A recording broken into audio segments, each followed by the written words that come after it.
I apologise for the suffering that the people of this country have endured. My grandmother, whom I love dearly, was lying on a hospital deathbed, and none of us were allowed to be there to comfort her in her final moments.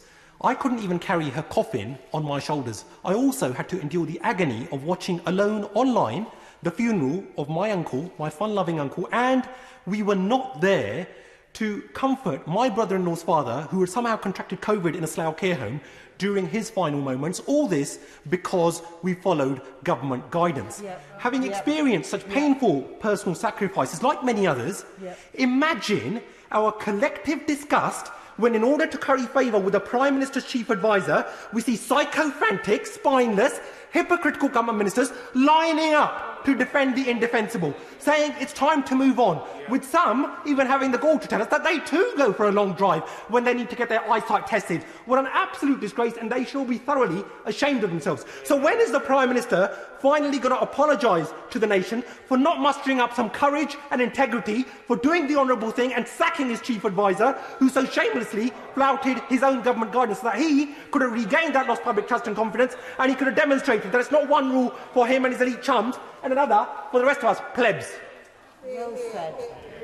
It is very emotional, Prime Minister. Perhaps the best thing I can say, Mr. Speaker, is how deeply I think the government, everybody sympathises with those who have gone through the suffering described by the gentleman opposite. And no one can, who hasn't been through something like that, can imagine what it must feel like to be deprived of the ability to mourn properly, to hold the hands of a loved one in their last moments in the way that the honourable gentleman describes. And I know how much sympathy there will be with him.